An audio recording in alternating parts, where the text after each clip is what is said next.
샬롬! 여러분, 점을 치는 행위 어떻게 생각하십니까? 이 얘기를 다시 한번 좀 나눠보려고 합니다. 레위기 20장 31절에 너희는 신접한 자와 박수를 믿지 말며 그들을 추종하여 스스로 더럽히지 말라. 나는 너희의 하나님 여호와이니라. 아멘. 신접한 자와 박수를 믿지 말고 추종하지 말라는 거예요. 뭔가 그들은 신적인 권위를 가지고 귀신을 힘입어서 우리의 과거를 맞추고 우리의 미래에 대해서 이야기하면서 우리를 조정하려 드는 거예요. 이것이 신접한 자와 박수입니다. 문제가 뭐냐면 내 선악의 판단을 내 안에 계신 그리스도 성령께서 하시게 해야 되는데, 이 신접한 자와 박수의 말을 듣기 시작하면 그들이 인간적으로 단순히 조언하는 것이 아니라 신적인 권위로 귀신을 힘입어서 내 과거들을 막 맞추면서 나를 인도하기 때문에 나는 다른 인도자가 생겨버리는 거예요. 어떤 다른 신이 생겨버리는 것입니다. 우리가 다른 사람, 하나님 아닌 다른 사람의 말을 듣는 것도 조심해야 돼요. 그것도 우상이 될 수 있고 다른 신이 될 수 있습니다. 우리가 사람을 의지하면 그 사람을 믿는다는 거거든요. 올무에 빠진다 이런단 말이에요. 소경이 소경을, 장님이 장님을 인도하면 둘 다 구덩이에 빠진다 이런단 말이에요.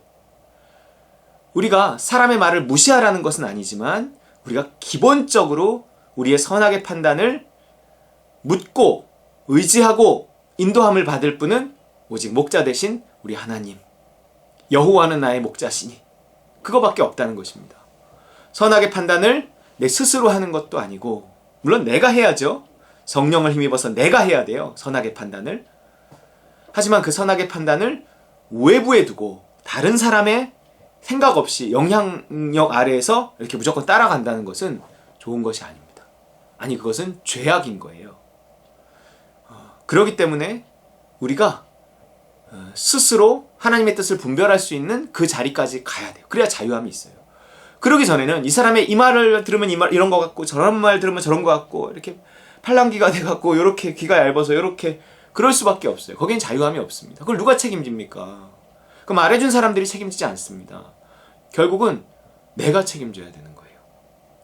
그렇기 때문에 우리에게 말씀하시고 책임져 주시는 우리 하나님이 계시다는 것은 우리에게 크나큰 복음입니다. 축복입니다. 신접한 자와 박수를 믿지 말라, 그들을 추종하지 말라.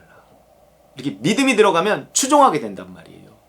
특히 이들은 신적인 능력, 귀신의 능력을 힘입어서 우리의 과거들을 맞추면서 믿음을 갖게 하고, 그리고 어떤 자신들을 따라오게 만드는데 그것은 자신들을 이용하는 거예요. 자신들이 이용하는 거예요, 우리들을. 그럴 뿐만 아니라 그들이 스스로 이용하지 않는다 하더라도 그들의 안에 있는 귀신들이 그들을 통해서 우리들을 이용하고 구덩이에 빠뜨리는 것입니다. 그리고 절대 점치는 것에 대해서 우리가 조금이라도 긍정적으로 생각해서는 안 된다는 거죠. 꼭 점집이 아니더라도 이런 손금을 보거나 관상을 보거나 아니면 컴퓨터로 이렇게 하는 것도 있어요. 그런 모두를 다 조심해야 되는 거예요. 가장 중요한 이 기본은 뭐냐면 내가 누구를 의지하는가 하는 거예요. 선악의 판단을 할 때 누구를 의지하는가, 하도 답답한 마음에 그런 게 있지만, 그러기 전에 우리가 하나님의 뜻을 찾고 구하고 그분의 음성을 듣고 순종하는 삶을 빨리 살아내야 돼요.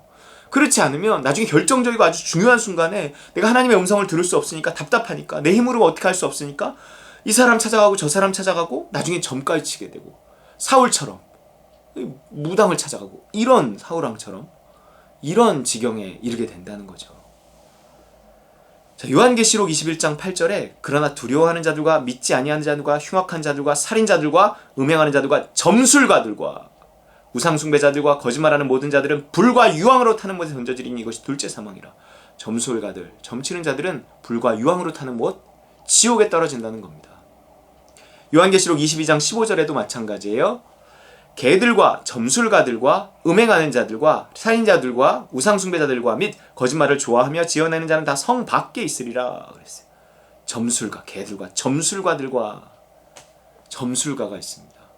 점치는 자. 조심해야 되는 거예요. 교회 안에서도 잘못하면 예수점쟁이라는 것이 있습니다. 교회 안에서 어떤 목회자의 권위 아래 어떤 은사로서 예언을 할 수 있는 사람이 있어요. 예언은 미래의 일을 말하는 것이 아니라 대언입니다. 하나님의 음성을, 하나님의 뜻을 받아서 이렇게 말하는 거예요. 그렇기 때문에 이것이 그 사람의 무슨 미래의 일을 말한다고만 생각하면 안 돼요. 미래의 일도 어쩌다가 나올 수 있겠죠. 하지만 이 예언, 이 대언은요, 하나님의 이제 음성을 듣고 그 사람을 향한 하나님의 말씀을 해주는 거기 때문에 그 사람의 죄를 책망할 수도 있고요, 그 사람을 위로할 수도 있고요, 그 사람을 격려할 수도 있고요, 때론 그 사람의 어떤 앞길에 대해서 어떻게 선택해야 될지 조언을 해줄 수도 있습니다. 근데 이 은사가 굉장히 두려운 것은 뭐냐면, 이것이 목회자 아래서 통제된 상황에서 이 일이 이루어지면 좋은데 보통 잘 그렇게 되지 않는단 말이에요. 이 목회자는 그런 은사가 없고 성도 중에 그런 은사가 있으면 자꾸 사람들이 그런 성도를 찾아갑니다. 그러면 이게 나중에 문제가 돼요. 목회자가 싫어하기 시작합니다. 그럼 어떻게 되냐면 이 은사 받은 사람은 뚝 떨어져서 나간단 말이에요. 나가서 뭐 하냐면 기도원 같은 데서 있으면서, 저도 봤거든요. 봉고차 타고 부잣집 아줌마들이 우르르 옵니다. 기도원에. 그러면 양평금식 기도원에 있을 때였어요. 그럼 사람들이 이렇게 그 기도원 이제 그 집회 아닌 시간에 이렇게 둘러 앉아요. 그리고 한 1시간, 2시간, 특별히 만약 무슨 막 기도를 하는 것 같지도 않아요. 1시간, 2시간 있다가 또 봉고차 타고 우르르 갑니다. 그 이제 예언 사역 뭐 이런 거를 하는 것 같아요. 또 아니면 어떤 뭐 기도원이나 뭐 교회 이름으로 이렇게 공간을 얻어갖고 사람들이 이렇게 주로 점쳐주는 점쟁이처럼 그 은사를 가지고 그렇게 사역하는 분들이 있다는 거죠. 그것이 그러면 하나님이 그런데도 역사하시는가? 이렇게 묻기는 조금 애매해요. 그건 은사적인 차원이기 때문에 중요한 건 이거예요. 그 은사는 맞는데 그 은사 받은 사람이 그것을 어떤 이 목회자와 여러 다른 은사를 받은 사람과 함께 교회 안에 머물면서 그 은사를 쓰지 않잖아요. 그러면 그 사람이 스스로 타락해 버린다는 거예요. 그런 현상들 여러 번 봤습니다. 처음에는 순수하게 예언을 해주는데 이게 이제 나중에 예언을 하면 이제 사례를 하잖아요. 그럼 이제 이 물질에 대해서 욕심이 생기기 때문에 그가 원하는 말을 자꾸 해주고 싶은 충동을 이제 느낀다는 거죠. 그리고 받은 대로만 말을 하면 되는데 그 이상을 자꾸 말을 해서 처음에는 하나님이 이렇게 하기를 원하십니다. 그런 마음이 옵니다. 뭐 이런 정도로 말하다가 나중에는 이게 말이 점점 세져요. 그래서 상대를 조종하고 싶은 마음이 생깁니다. 그래서 이렇게 하지 않으면 하나님이 그 생명을 거두어 가십니다. 자녀들의 사업이 위태해집니다. 이렇게 마치 거절할 수 없게끔 그렇게 어떤 이제 이야기를 하기 시작한다는 거죠. 그러면 이제 상대방은 이 말이 무섭기 때문에 이 사람을 떠날 수가 없어요. 이 사람의 말을 듣는 것일 뿐만 아니라 이 사람을 떠날 수가 없어서 스스로 자라나 스스로 하나님의 음성을 들어야 되는데 계속 무슨 일이 있을 때마다 이 사람을 찾아와서 묻고 또 묻고 한다는 거죠. 중요한 건 본인이 자라날 기회가 없습니다. 그리고 이 예언을 해주는 사람은 타락할 수 있는 경향이 되게 가능성이 많이 있고요. 그러다 보면 장님이 장님을 인도하는 꼴이 되어져 버리는 거죠. 물질과 관련해서 이제 사람들이 자기의 말을 듣는 사람들이 많이 있으니까 이제 물질과 관련돼서 어떤 자기가 이익을 얻을 수 있는 일에 이 사람들에게 이렇게 어떤 이렇게 메시지를 이렇게 자꾸 주는 거예요. 그래서 사람들을 끌어들이는 겁니다. 그렇게 이용을 하다가 완전히 다 이제 망가져 버리는. 잘 될 줄 알았죠. 오히려 사람들에게 이익을 줄 줄 알았어요. 근데 이제 모두가 다 마음대로 되는 게 아니잖아요. 망가져 버린 이런 현상들도 보았습니다.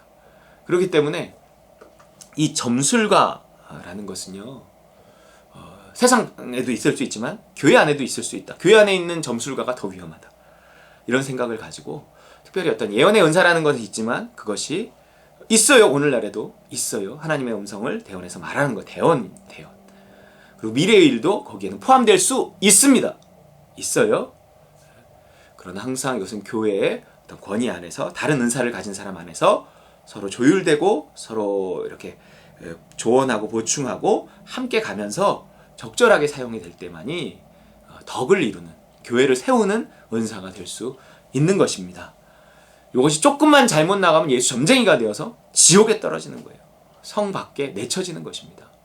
우리는 정신을 차리고 예수 점쟁이도 되지 말고 세상의 점쟁이도 되지 말고, 우리가 전문가라고 하는 사람들도 우리가 조심스럽게 항상 하나님께 먼저 묻고 그 권위 아래서 이 모든 은사 가진 사람들, 재능을 가진 사람들의 말을 들어가며 최종 결정, 내가 120% 마음이, 옛날에 사기꾼 만났을 때 120% 넘어갔어요. 근데 하나님이 뭔가 마음이 움직여야 난 하는데, 난 머리는 움직였는데 마음이 안 움직여. 그래갖고 내가 그 사람을 못 붙잡았다니까요. 알고 보니 사기꾼. 하나님이 우리를 지켜주십니다. 최종 권위는 하나님께 두고, 그래야 속지 않고, 그래야 망하지 않고 푸른 초장 쉴만한 물가로 인도받을 수 있습니다. 스스로 성령의 인도하심을 받는 배우 확신한 바에 거하는 저와 여러분 되시기를 주의 이름으로 축원합니다.